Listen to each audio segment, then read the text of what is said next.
Have you ever just stared at a problem and it feels impossible? Like you're looking at a wall of text and numbers and your brain just goes blank?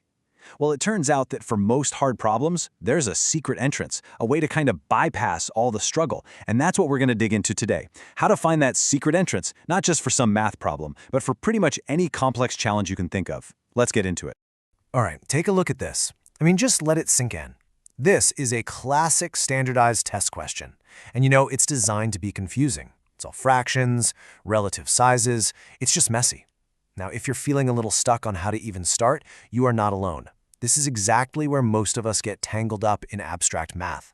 But what if we didn't have to?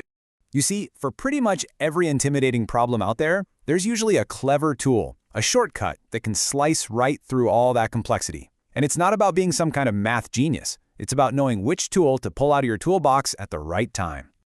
Okay, so here's the strategy. It's called smart numbers.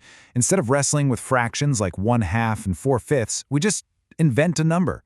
Let's just say the first you hear is 10 gigabytes, a nice, clean, easy number. And suddenly, the problem isn't abstract anymore, right? Half of 10 is 5 gigs. The second device is 3 times bigger, so that's 30 gigs. It's 4/5 full? Well, that's 24 gigs, which leaves 6 gigs of free space. So, can our 5 gigs of music fit? Yep.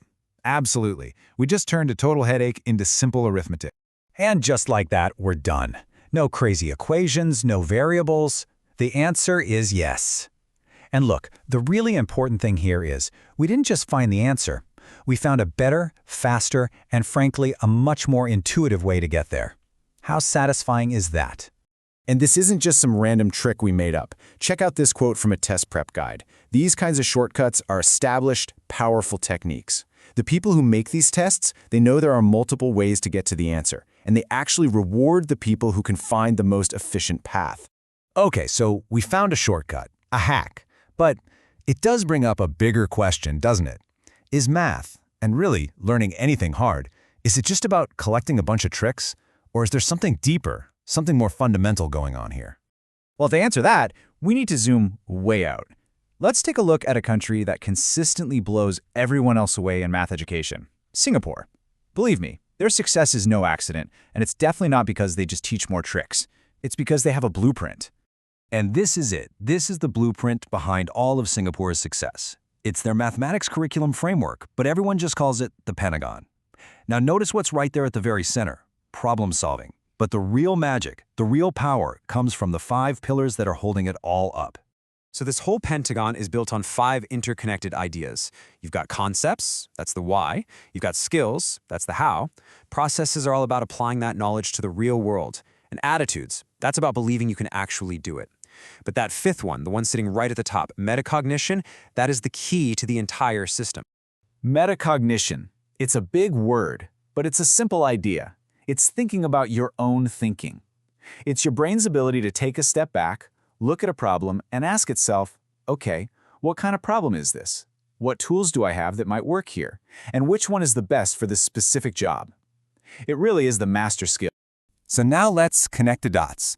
On one hand, we have this quick and dirty test-taking trick, and on the other, we have this really sophisticated educational philosophy from Singapore. You might be wondering, are they related? Oh, you bet they are.